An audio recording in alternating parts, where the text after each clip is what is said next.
Well, hello everybody. It's good to be with you again today. It's a beautiful Thursday, sunny afternoon here in Sunbury, and it's just smells kind of really springy, which is great.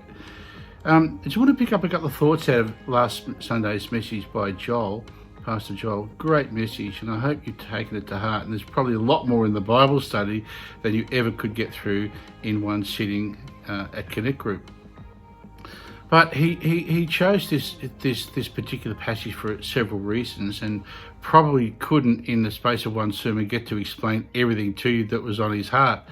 But one of the things that jumped out at our group the other night was this, verse 15, where it says, "And he," that's Jesus, "he died for all, so that those who live should no longer live for themselves, but for him who died for them and was raised." Now, a bit of discussion in our group about that on Wednesday night. And there's the kind of thought like, it's such hard work, sort of living for Jesus and trying hard and all of that stuff. Until we just came to underneath the text, what Paul was actually saying here. He's not saying that because Christ died for us, we should no longer live for ourselves and be really nice, moral, good, goody two-shoe people. There's a lot more going on here. If you look at the whole context of 2 Corinthians chapter 5, the whole chapter, he talks about being part of a new creation. He talks about being about the old has gone, the new has come. Well, what has gone? What has come? In a word, the old nature is crucified. The new nature embedded in us as we're born again, the nature of Jesus, that's now established in us. That's what has to grow to maturity. And so this is why Paul says, for the love of Christ controls us. The word there, sunikio, actually means to constrain by force, to focus in a direction where you've got no other choice. Now, you and I both think, well, that's not working for me because I can still choose to do whatever. Well, you can. But here's the thing. When we allow the Holy Spirit to so work in us that the nature of Jesus Christ is fully formed in us, properly formed in us, then the love of God, the love of Christ controls us. We don't have too many other choices because that's what the nature wants to do. So we can burden ourselves by thinking, well, I've got to stop doing all this bad stuff and live for Jesus now. Well, yeah, but that's not how it occurs. That should be symptomatic of what is actually occurring, the change in nature. So if we focus on, I'm not going to do this, I'm not going to do that, I'm not going to do this because it's not living for Jesus, we're going to end up pretty disappointed because at some point we're going to keep on doing the same stuff. No, the issue is we put to death the self-life in us, which competes with the nature of Jesus.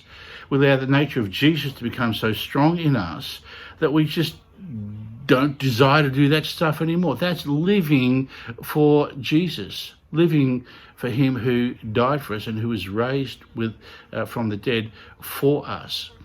I hope that makes sense, because if we just spend all that time trying to put out the bushfires of the stuff we want to do, never dealing with the root cause, which is the nature in us that's still alive and kicking for a bit, then we're going to be disappointed. We're not going to be effective. We're not going to be able to live for him, or if we do, it's going to be because of legalism.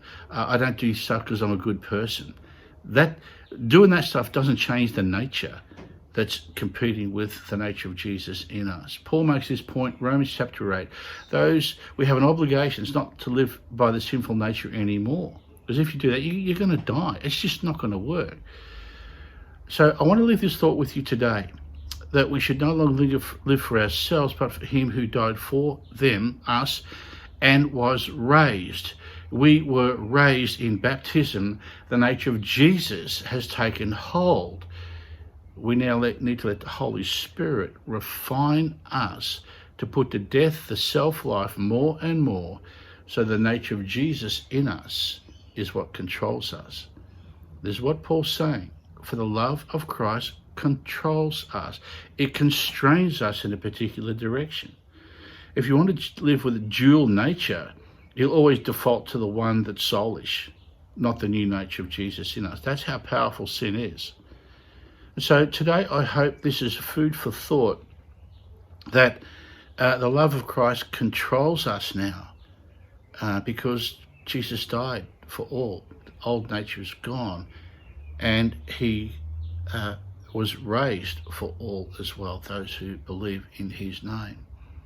And as we come to grips with that, we're going to find ourselves more effectively growing in the Lord as we deal with the nature that causes the stuff to happen, the old nature, and deal with the new nature that causes the other stuff to happen, the fruit of the Spirit, Paul calls it in Galatians.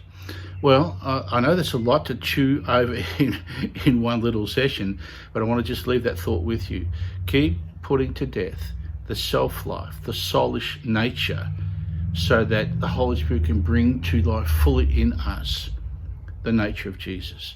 That's why Paul said to the Galatians, he said, how I'm struggling and laboring in prayer with you, for you, as a woman who's giving birth to a baby, that Christ might be fully formed in you. That's exactly what he was talking about. The new nature being fully formed in you. Well, that's all for this week. Hope that doesn't mess with your mind too much, but be encouraged. Jesus is here and he's coming again. God bless you.